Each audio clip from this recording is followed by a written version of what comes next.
This graph plots the relationship between collective bargaining and shared prosperity. On this axis, we plot our best index of shared prosperity, household income inequality. The measure here is the Gini coefficient, a score between 1 and 0, in which a low score indicates relative equality and shared prosperity, and a high score indicates skewed income growth and a hollowing out of the middle class.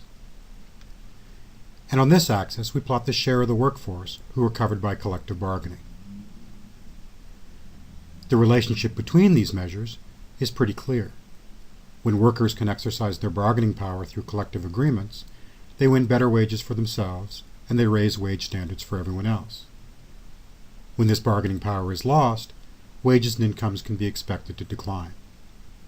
So, ideally, we would be about here, with a healthy share of the labor force enjoying collective bargaining and, in part as a result, broadly shared prosperity. In 1979, the national numbers looked like this.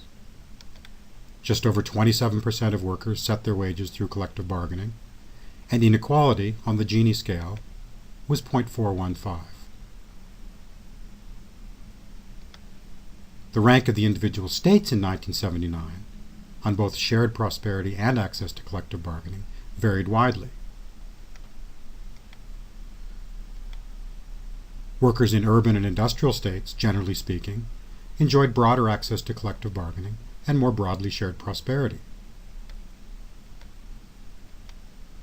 The bastions of the right-to-work South combined weak collective bargaining with skewed prosperity. For its part, Michigan falls here, with strong collective bargaining institutions and a low rate of inequality.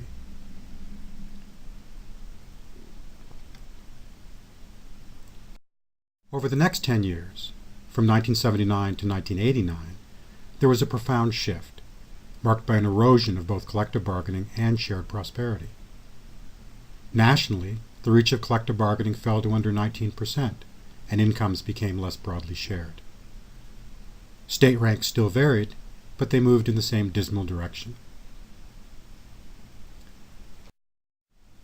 Between 1989 and 1999, we see the same pattern continue, a further erosion of both collective bargaining and shared prosperity, although neither changed quite as dramatically.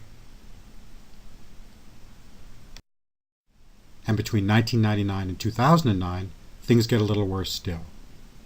The reach of collective bargaining, now under 14% nationally, is about half what it was in 1979.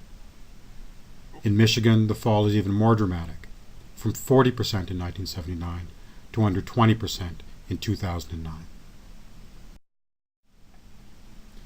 The movement, most pronounced in the first decade covered here, is clearly along a line marked by less and less access to collective bargaining and less assurance that the fruits of economic growth will be broadly shared. We see this in the drift of the national numbers, and we see it in the experience of individual states. For its part, Michigan sees a dramatic collapse of both collective bargaining and of the shared prosperity which it had helped to sustain.